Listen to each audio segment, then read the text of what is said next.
Ito mga ka-TH, concrete bolt. Ang napakaganda nito, mayroon po siyang butas sa gitna. Nasa ilalim ang treasure, ilalim ng batong ito. Okay mga ka-TH, sa video po natin ngayon ay ipapakita ko sa inyo ang punong kahoy. Ito na ang sabi ng iba, ito ay umabot na daw ng 200 taon mga ka-TH. At hindi lang ito yung kahoy na umabot na ng 2 taon kasi ang kahoy na to ay mayroon po siyang kasama. Ayan, yan. Babalik ta rin ko yung yung ating cellphone para makita nyo yung kahoy na yan.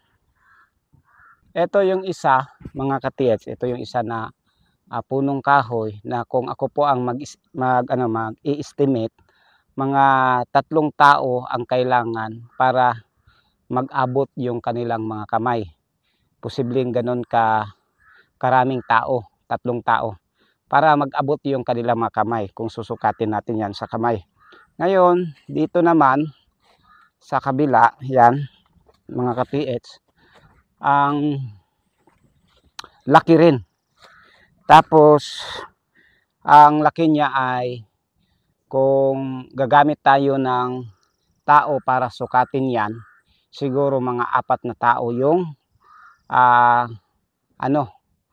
maghawak niyan, o kaya sa Bisaya mugakos, yayakap mga ka-TH, at 4 na tao ang kailangan para mahawakan mo ang or masukat mo ang na yan, ang kahoy na yan mga ka-TH. Ngayon, kung pupunta tayo doon mga ka-TH, pupunta tayo sa baba, mayroon po tayong makikitang balete.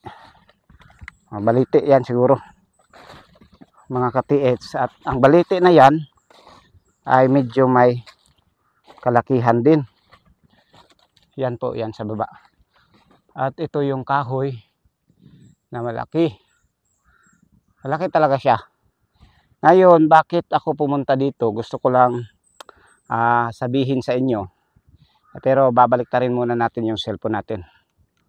Pumunta tayo dito mga ka-TH para tingnan ang punong kahoy na to at kumpirmahin kung posible ba na na mayroong ditong Yamashita treasure o kaya may mga giveaways sa puno. Pero sa kasamaang palad, hindi na natin dinetect kasi nahihirapan po tayo, wala tayong kasama ngayon, nahihirapan tayong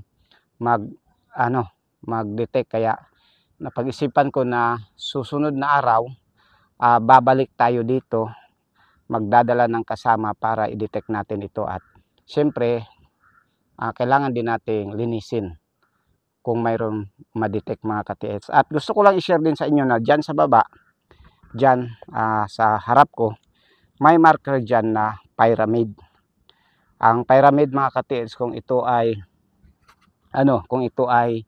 nasa ilalim ng lupa, ang ibig sabihin niyan ay treasure under talaga. Pero kapag ito ay nasa ibabaw sa surface ng lupa, ito ay hindi treasure under. Ito ay iba ang kanyang kahulugan. Napatunayan na po namin yan sa aming dating mga hukay. Ngayon, puntahan natin yung bato na pyramid marker mga ka-TH. Yung pyramid na bato nandito sa baba.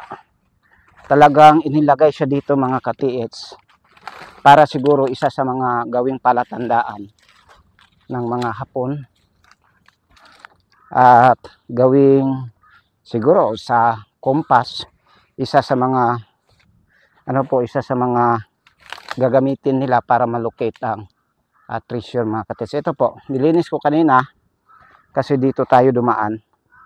Nilinis ko kanina. Ito, pyramid. Talagang sinadya siya. Kung ako ho yung tatanungin ninyo, talaga pong sinadya yung kanyang ang tawag nito, yung pagka bato niya. Ang ibig kong sabihin, yung pagkabasag at yung kanyang forma talagang inukit siya para magiging ganyan mga ka-TH. Yan po. At kung mapapansin nyo, banda rito may isang bato at parang may hukay dyan. Siguro may naghukay, nagbabalak na maghukay, tapos hindi lang niya ipinagpatuloy. So yun ang balete. Tapos ito yung punong kahoy mga ka-TH na malaki. Dalawa yan. Ang isa ay doon sa kanyang harapan or sa kabila. Wala pala itong harapan kasi kahoy eh. Hindi natin alam kung saan ang harapan at saan yung likod. So yun mga ka-TH, nagbibigay lang po tayo ng kaunting info para sa dagdag kaalaman sa ating paghahanap ng Yamashita treasure mga ka-TH.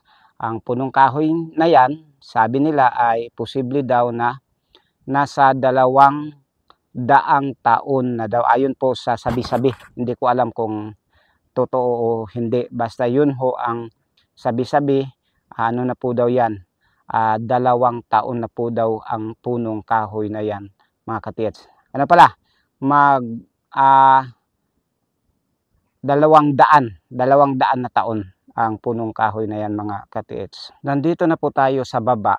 Ang punong kahoy ay nandun sa itaas. Tapos may napansin tayong kakaibang marker dito na para ba siyang hugis pagong. Tapos yung kanyang ulo ay paitaas. Ngayon babalik na rin natin yung cellphone, ang ating camera para makita nyo. Ito yung mga ka-TH, ito yung bato na para siyang turtle. At ang kanyang ulo ay parang paakyat patungo doon sa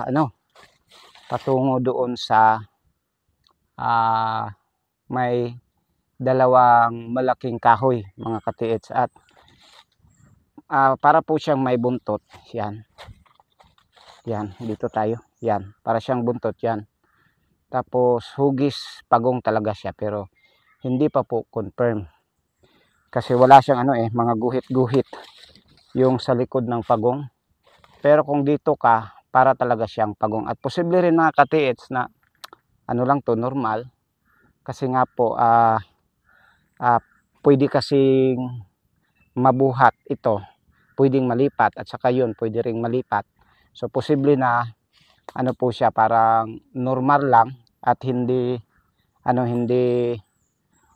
talagang Yamashita treasure marker mga ka-TH. So doon yung punong kahoy na malaki, yung dalawa. Yun. Teka lang, hindi makita. Yan po yung dalawang punong kahoy na yan. Malalaki po. Posible po dyan binaon yung giveaway sa siguro sa gilid ng kahoy o kaya sa sukatin mo yung dalawang kahoy at sa gitna. Posibleng ganon mga ka-TH kasi may marker naman talaga doon. Nakita nyo naman, pinakita natin kanina. Mula doon sa dalawang punong kahoy mga ka-TH, punta tayo doon sa isang square na para siyang concrete bolt, para ring bato. Hindi natin alam kung bato ba yun or concrete bolt. Yan yung concrete bolt mga ka-TH, Yamashita concrete bolt, pero hindi pa po confirm kung Yamashita concrete bolt ba yan. Pero ang kanyang hugis talaga ay para siyang bolt, parang box.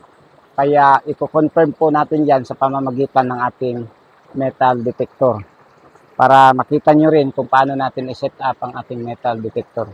Mula dito patungo doon sa dalawang kahoy, siguro nasa po siya, nasa 100 meters ang layo mga ka-TH. 100 meters or sobra 100 meters, pero hindi po natin nasukat, kaya estimate lang yung binigay po natin. Ngayon po susubukan po natin gamitan ng GS 6000 at i-confirm kung ang concrete bolt na yan or ang box na yan ay may laman na Yamashita Treasure giveaways. Kasi marami po ang nagsasabi kasi na nagtatanong kung ganitong mga uri o ganitong mga forma, posible ba kayang may Yamashita Treasure? Ngayon po, masasagot yan sa pamamagitan nitong video natin at dapat nyo itong panoorin para malaman nyo po mga ka-TH. Yan po. Para siyang concrete bolt talaga kasi ang kanyang gilid ay forma talaga. Tapos ang ibang bato, yan katulad nito. Palipat tayo doon para makita nyo. Yan. Parang sinadya talaga na basagin. At doon naman sa itaas, yan, may apat pala, hindi pala tatlo, 1, 2, 3, 4. Ang isa ay parang po siya, parang treasure in box na maliit. Ang interpretation ko mga ka-TH nito ay siguro ang laki ng treasure o ng gold ay kasing laki ng posporo, kasi parang posporong laki niya yung lalagyan ng posporo. Tapos dito naman mayroon pong butas. Eto. Yan, mayroon pong butas. Ayun. Kailangan natin ilawan. Yan. May butas po siya. So ito yung parang concrete bolt. Lilinisin natin para makita nyo kung ano ba talaga ang kanyang forma. Yan mga ka-TH, pagkatapos nating linisin yung parang concrete bolt, may napansin tayo kaagad na parang posible nga na may giveaway sa ilalim. Pero hindi pa po natin confirm mga ka-TH. Gusto ko lang i-share sa inyo parang may giveaway sa ilalim kasi may marker po ang batong yan mga ka-TH. Sa gitna, may 1 diameter na butas. Ito. Kung dito ka sa personal, mga ka-TH, manunotice mo talaga, yan, kung gaganyanin natin, manunotice mo talaga mga ka-TH na butas po siya. At ang kanyang butas ay hindi pa bilog. Ang kanyang butas mga ka-TH ay para siyang square. Yan. Lagyan natin ng tubig para makita nyo.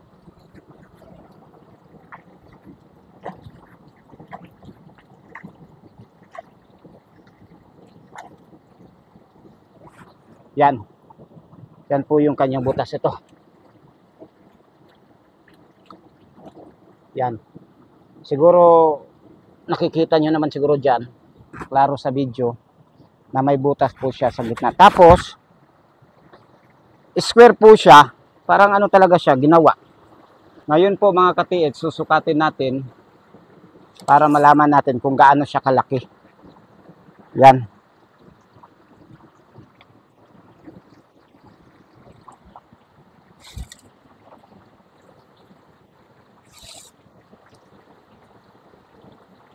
Yan po. Ang kanyang laki ay 90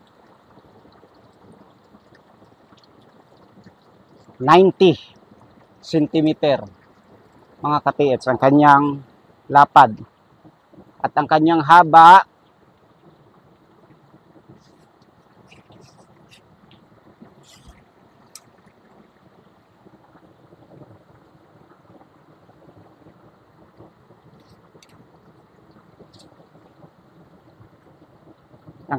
mga ka-TH ay nasa 140 centimeter yan po. So may butas siya. Yan. At kung pagbabasihan po natin yung libro, ang mga ganitong palatandaan, kasi square siya, yan po square.